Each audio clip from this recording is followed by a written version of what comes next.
What we actually call an energy crisis in South Africa is actually a political and greed crisis in South Africa. We have got enough coal, if you look at the articles, anyone who's ever read them, we've got enough coal in South Africa to last us, coal reserves at least, 200 to 400 years. We do not have a shortage of coal. So if anyone tells you the reason we've got load shedding is because of a shortage of coal, is lying, number one. Number two, you do not need coal to generate electricity.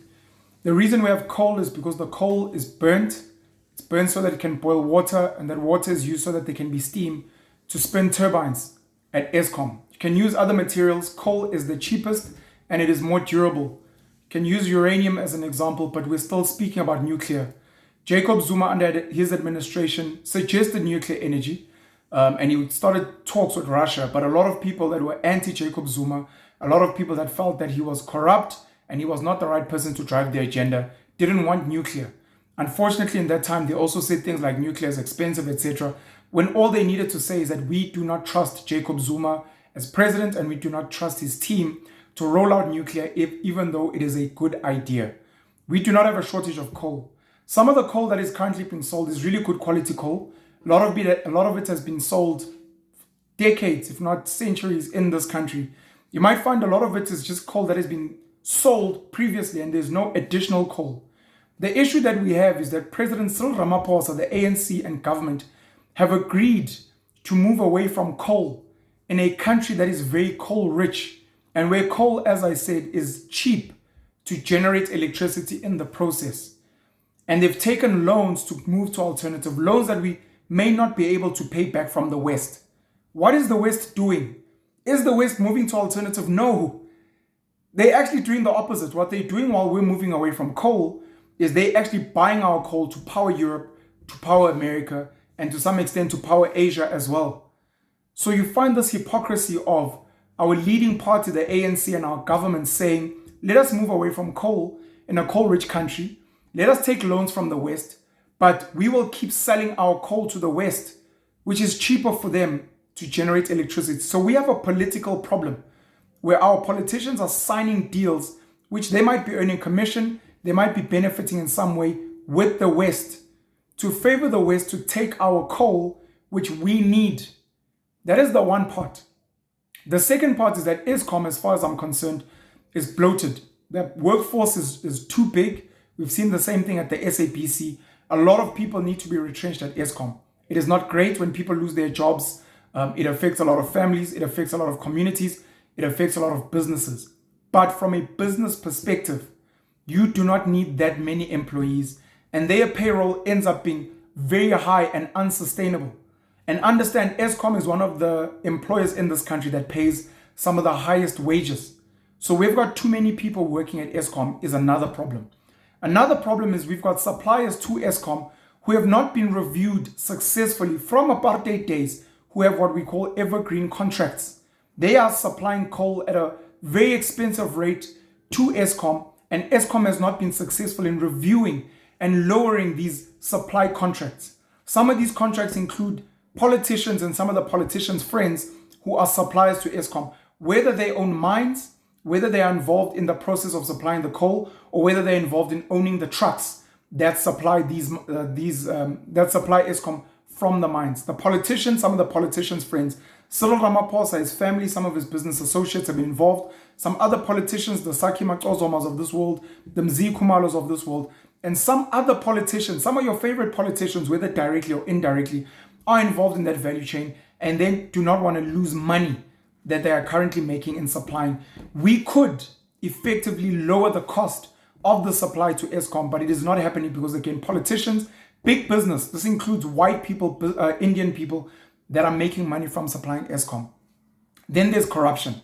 Some of the coal that has been sent in, Gates and McKenzie has spoken to this, even though you've signed a contract to supply good quality coal, you send low quality coal and someone signs off on that, which means the coal burns for a shorter period and you need to supply more coal. Some people apparently, according to Gates and McKenzie, are painting rocks black and saying that this is coal, and you try and burn these rocks and it obviously messes the machines and it is not doing what it's meant to do. There's corruption in that aspect. There's corruption in some of the tenders that are going out, not just for the coal, but some other suppliers. You must understand, Eskom is a big company. So they have security, they have cleaning, they have good supplies, whether it's toilet paper, certain foods, etc., etc. There are people that get a lot of tenders from Eskom, vehicles as well. Outside of the trucks, there are vehicles that transport staff and some of the offices that have to be maintained, leases that have to be paid for renting. There's a lot of tenders that go out at Eskom, and there's a lot of corruption in there. There's a lot of overinflated things there. You might find, as an example, whenever some of the execs or some of the senior managers are having meetings, endless meetings, a bottle of water, which you could maybe get for 5 Rand, is being sold there for 20 Rand. Unnecessary. You might find cleaning services that might cost 2,000 Rand are being inflated to 6,000 Rand. Same with security. So there's a lot of corruption in there. And these things are getting signed off by people because a lot of the procurement officers at Eskom are involved in some of the kickbacks. They get brown envelopes, etc. And that also destroys Eskom as an entity. So understand, Eskom currently as a company, it could be able to supply the energy we need. Of course, this is why some people are saying make it private. Like you look at the SAPC, you look at DSTV and MultiChoice, make it private. Because once it becomes private, then they can retrench comfortably and say, look, we will streamline our workforce. Once it becomes private, the company will say, look, we want to make profits, but we'll make sure our suppliers are supplying us at a good rate. We'll make sure they aren't weird people that are sending overinflated things to the company, and then we will supply good energy. Currently, we've got independent power producers, IPPs, of which Patrice Motsepe is one of them. They are looking to supply energy independently. Some of it is alternative. Some of it is probably going to be coal, just like Eskom. And the reason that might be happening is because Eskom's hands are tied. You've got a serious political animal here. ANC is involved. Like I said, business people are involved. Some of the trade unions are involved. And you might find that if you offload some of this work to private, there'll be less strain. If you look at private healthcare as an example, there are so many stakeholders. Private healthcare can move easier, even though it makes a lot of money, but it moves easier. It can supply services much better because it doesn't have the heavy political influence. If you look at private schooling versus public schooling, private schooling can, obviously price is very high, it's expensive, but you get good quality teachers, the children are given a good education, there's good infrastructure and equipment, etc., and other resources. In public schooling, it's a mess. So you might find what's happening with Eskom is they're saying, listen, we'd like to privatize it. If we can't privatize it and it becomes a public good, like healthcare, like education, maybe let's have a private leg, which will be able to supply rich people, rich whites, rich blacks, rich Indians, rich coloreds, etc. The sad thing is you'll find, just like it happens with private schooling, private healthcare, public healthcare, you might find that your politicians are going to be eating, double dipping both sides. Your politicians who are entrusted to oversee public education have got shares in private education, and their kids use private education. Your politicians, which are meant to overlook public healthcare, have got shares in private healthcare, and they use private healthcare.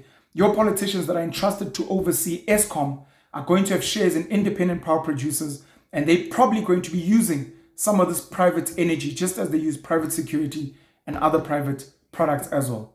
Just some of my thoughts as we keep speaking about what's happening with the energy crisis. It is a political crisis, and it is also a big business and greed crisis that we have. Otherwise, Eskom would be able to supply energy to probably all South Africans.